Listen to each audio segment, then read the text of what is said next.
ఈరోజు గులాబీ తోట శ్రీకృష్ణ మందిరంలో శ్రీకృష్ణ జన్మాష్టమి వేడుకలు అంగరంగ వైభవంగా జరుగుతున్నాయి.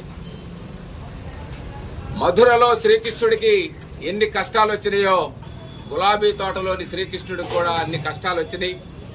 అనేక మంది ఈ విగ్రహాన్ని ఇక్కడి నుంచి తొలగించాలని, కృష్ణుడిని ఈ ప్రాంత ప్రజలకు దూరం చేయాలని మున్సిపల్ అధికారులతోటి అనేక రకాలుగా చూసిన కృష్ణయ్య ఇక్కడి నుంచి కదలలేదు. ఇది 10వ శ్రీకృష్ణ జన్మాష్టమి వేడుకలు గుడి నిర్మాణం చేసుకొని ఇక్కడ ఉన్నటువంటి శ్రీకృష్ణుడు అత్యంత మహిమాన్వితుడు. సంతానం లేని వాళ్ళకి అనేక మందికి సంతానం కలిగించారు. అనేక రోగాల్ని ఇక్కడుండే స్వామివారు నయం చేశారు.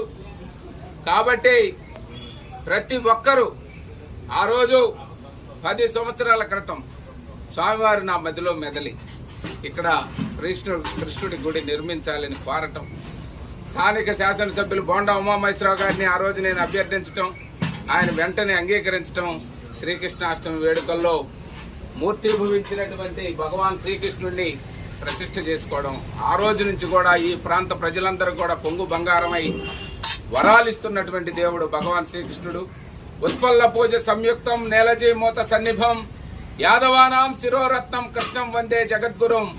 ఈ రోజు భగవాన్ శ్రీకృష్ణుడిని స్మరించిన, తరించిన, దర్శించిన కోటి జన్మల పాపాలన్నీ కూడా పోతాయని సందర్భంగా తెలియజేస్తూ ప్రతి ఒక్కరూ ఈరోజు శ్రీకృష్ణ జన్మాష్టమి సందర్భంగా గులాబీ తోటలో వేంచేసున్న భగవాన్ శ్రీకృష్ణుడిని దర్శించుకొని వారి కృపా కటాక్షాలకు పాత్రలు కావాలని ప్రతి ఒక్కరిని కోరుకుంటూ అందరికీ శ్రీకృష్ణ జన్మాష్టమి శుభాకాంక్షలు తెలియజేస్తున్నాను.